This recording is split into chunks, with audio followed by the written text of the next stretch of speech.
Good morning, y'all. Well, we have a few flowers.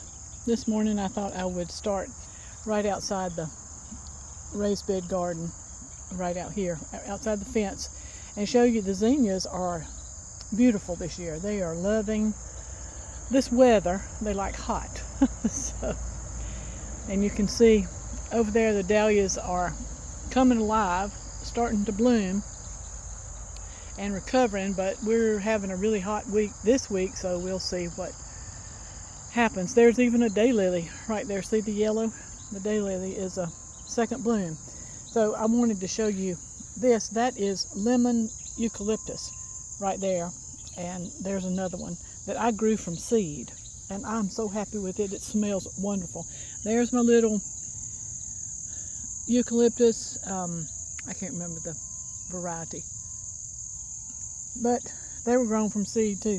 They're kind of sitting there. And Miss Huff lantana, it gets to be a monster, so I've been cutting it back pretty hard this year because I didn't want it to take over where the eucalyptus is. That's a nice little volunteer celosia. Anyway, let's go in here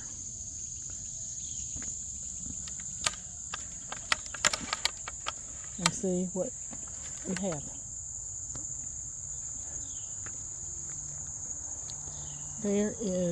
That is Rip City. It is full still. It's been an outstanding performer this year. And here is, everybody's favorite Cafe au lait.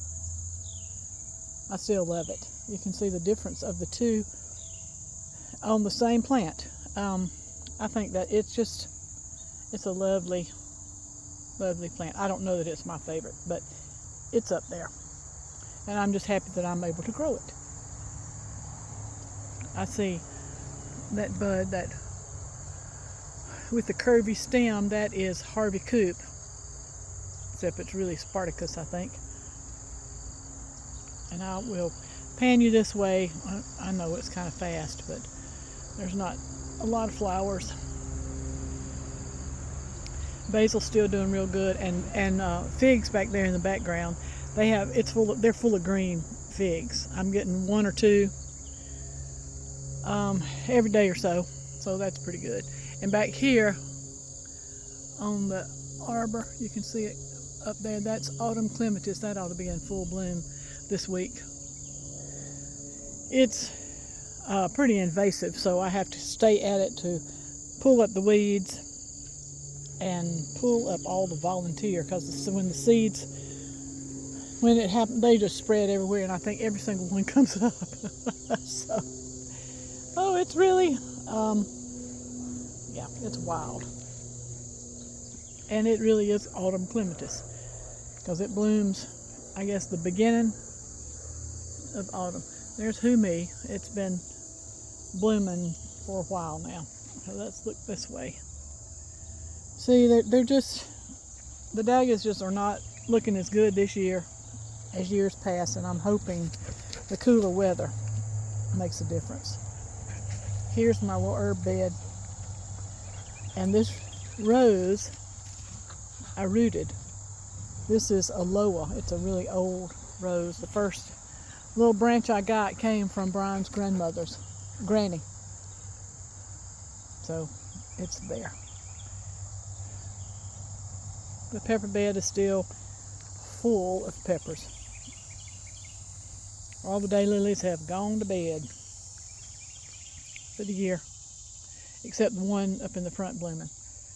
And that's about it. That's my sweet little wheelbarrow. And here's the beginning of a fall garden. I have sunflowers, cucumbers, and zucchini planted there. When you see Lily and Teeny. So one more bed I'll show you. This is globe amaranth right there, and it's got several little transplants of eucalyptus. Hopefully they'll grow. and zinnias. And let me span back one more time with the dahlias.